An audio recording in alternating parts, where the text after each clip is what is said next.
Hello everyone, magandang buhay sa lahat. Welcome na welcome po kayo dito sa aking Mathematics Tagalog tutorial. Sa video na ito ay papaliwanag ko po sa inyo about the six trigonometric ratio. So what are the six trigonometric ratio? And what is the relationship of this trigonometric ratio to the right triangle? Or how can we use this six trigonometric ratio in solving right triangle? And also, what is this keyword or key term, SOHCAHTOA, in relation to trigonometric ratio? So lahat po yan ay papaliwanag ko po sa inyo at illustrate ko in step-by-step discussion. Okay, so what are the six trigonometric ratio? Those are sine, cosine, tangent. Ito po yung tatlo na basic trigonometric ratio. At ito pong remaining three are just the opposite of the first three trigonometric ratio.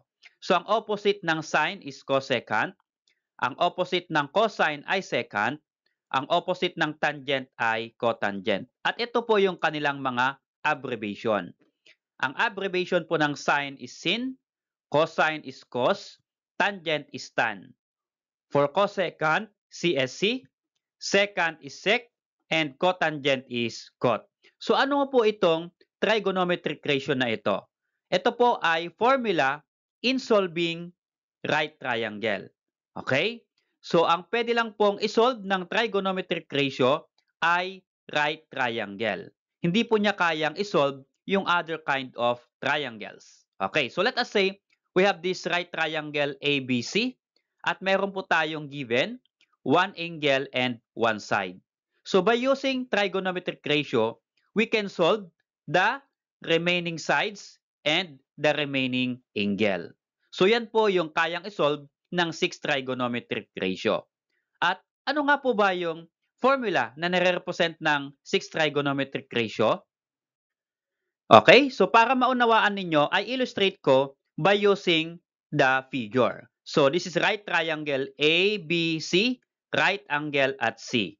And we have angle theta here sa angle A.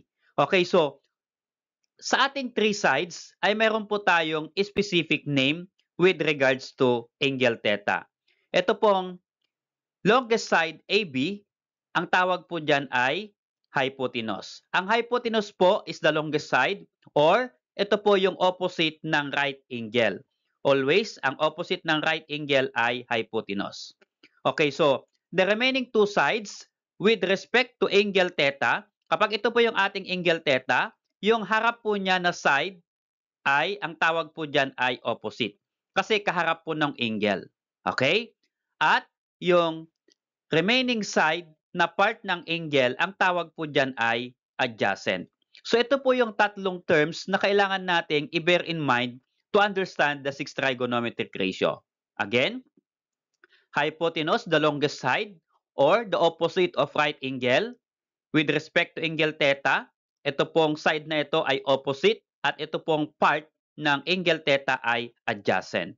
At mula dito ay ito po yung formula ng 6 trigonometric ratio. Okay, sin theta, ito po yung theta na tinutukoy dito.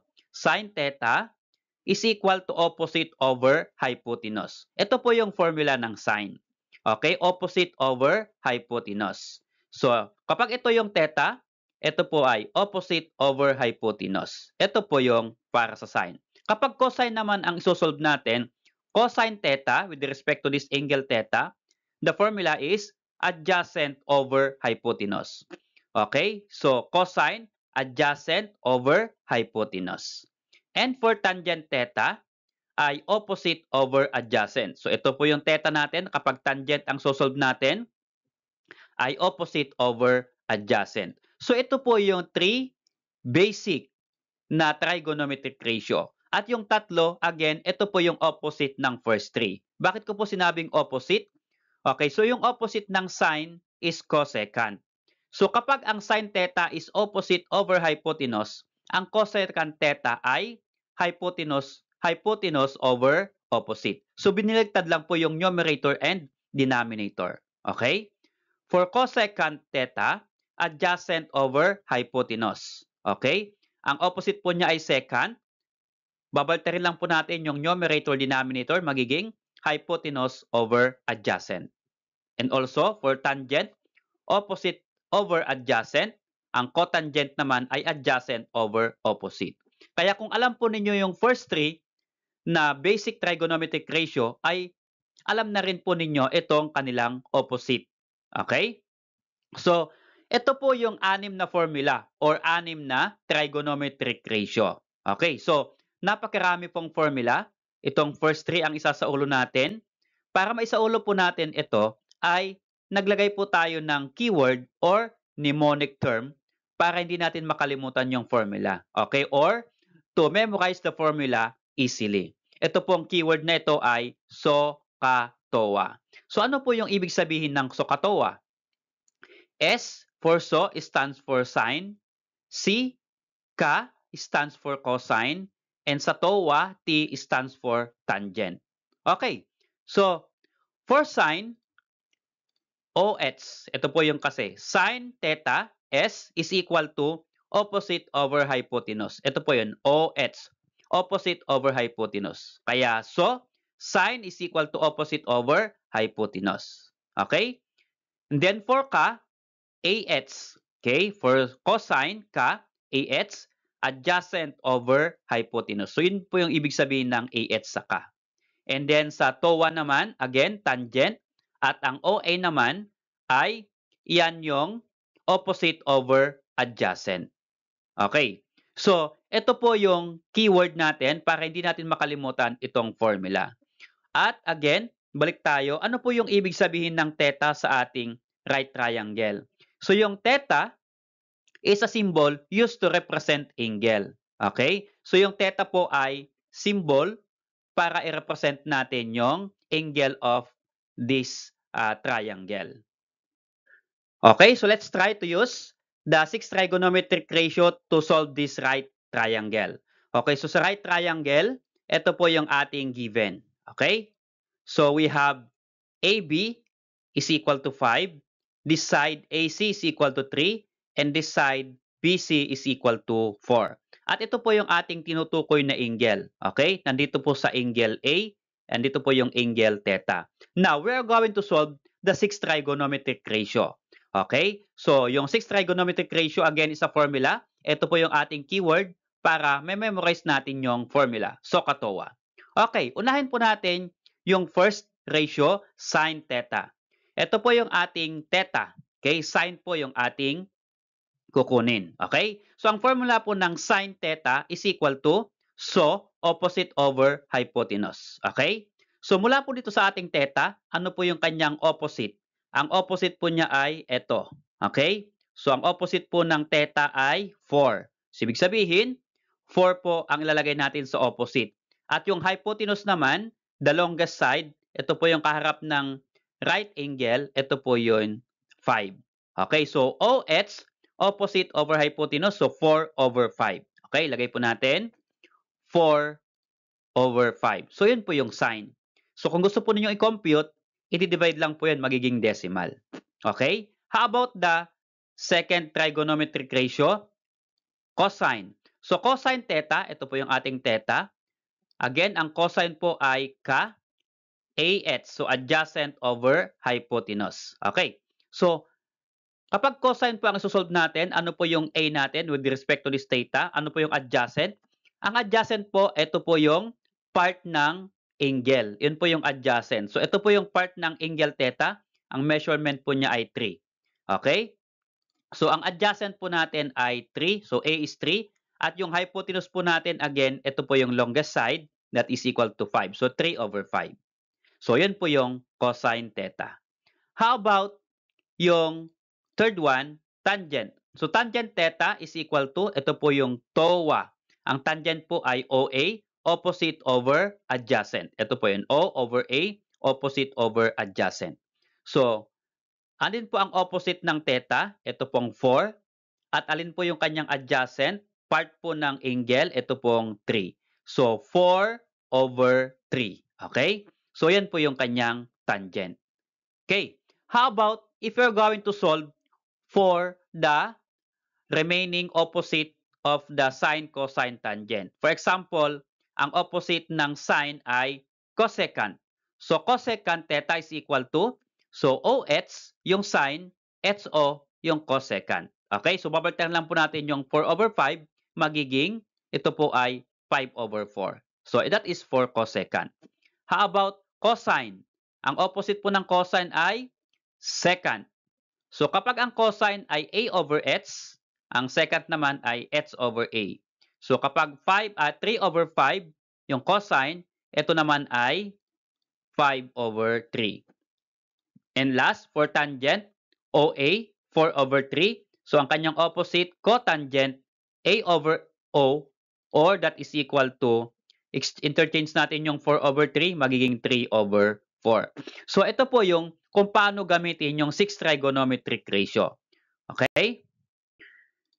Okay, so how about pag ganito po yung given na right triangle? So, A, B, C. Right angle at B. Okay, so, ito po yung kanyang given. AB is 3, BC is 4, and the hypotenuse or the longest side is 5. Now, we're going to calculate the trigonometric ratio. Unahin po natin yung sine.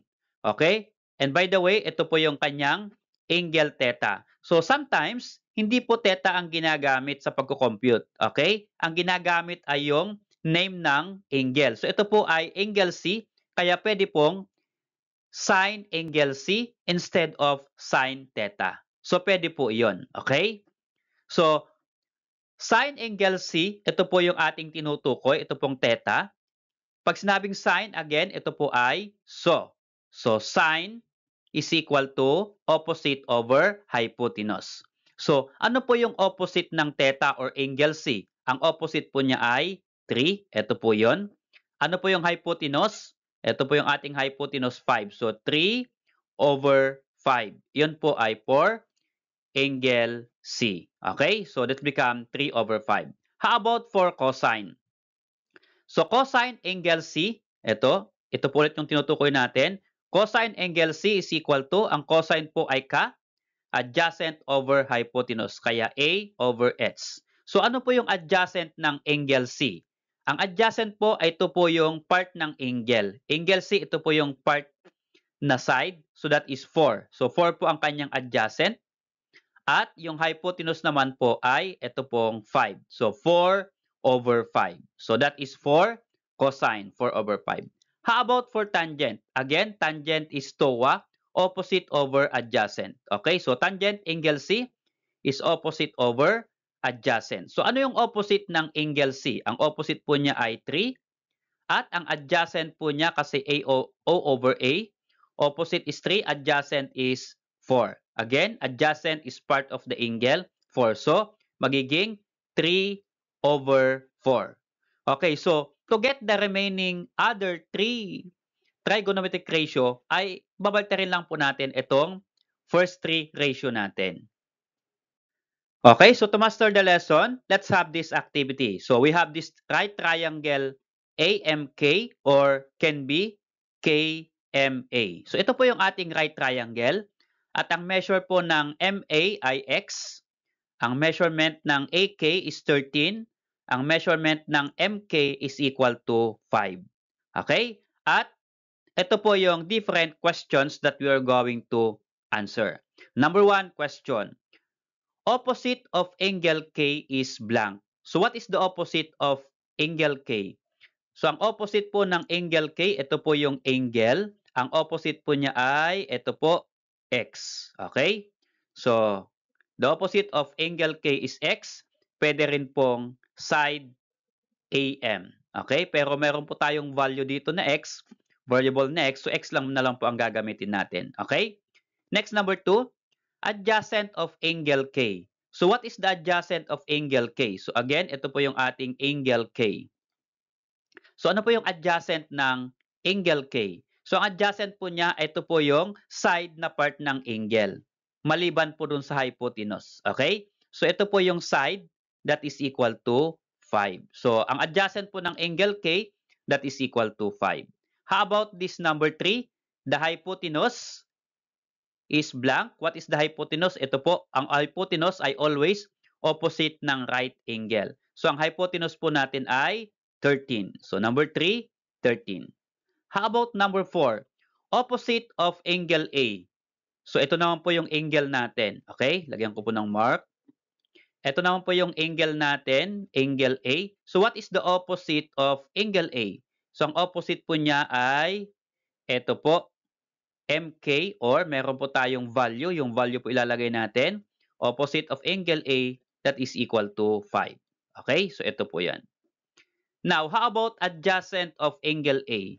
So, what is the adjacent of angle A? Ito po yung angle A. Ano po yung adjacent niya?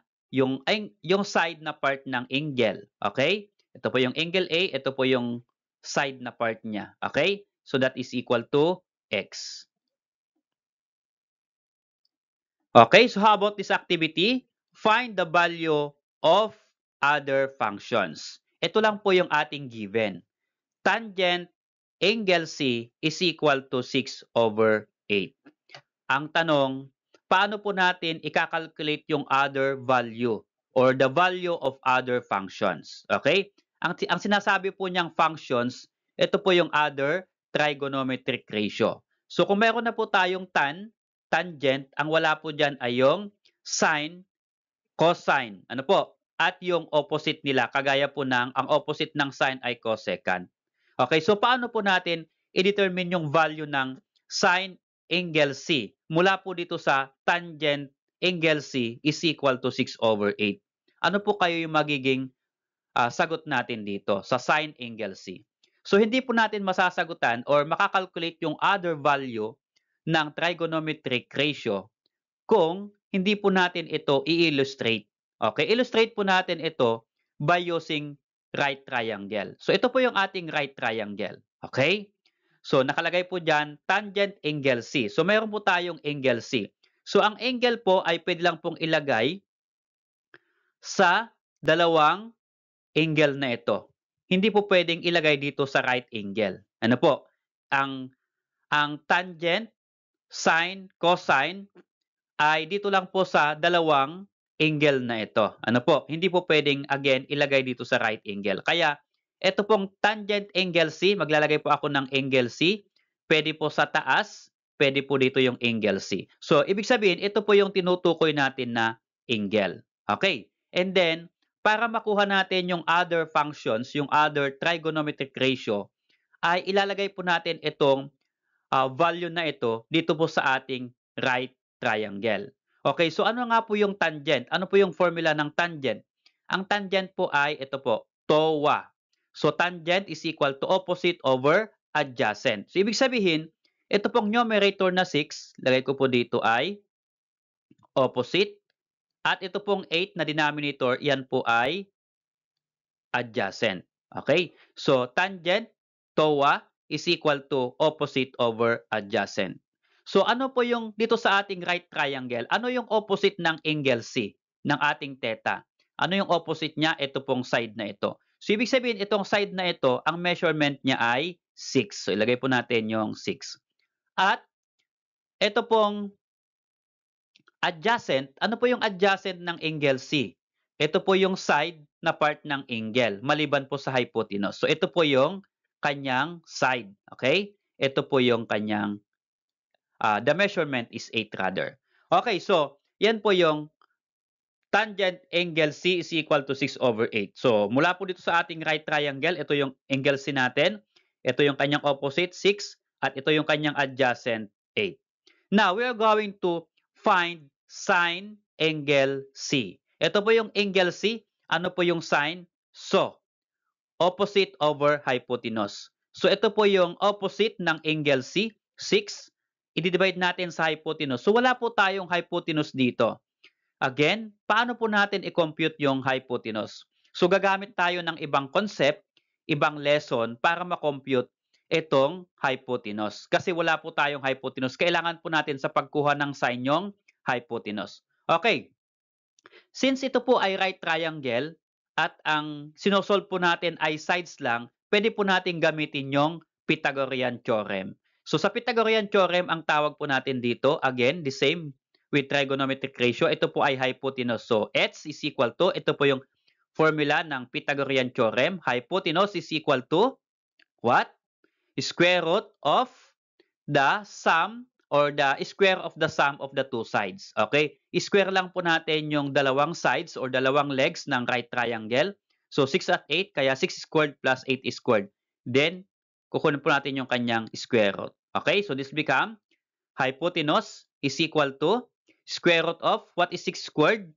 That is equal to 36. At yung 8 squared naman ay 64. Okay? And then add 36 plus 64. That is equal to 100. And what is the square root of 100? That is equal to 10. So, ibig sabihin, ang hypotenuse po natin sa pagko-compute, that is equal to 10.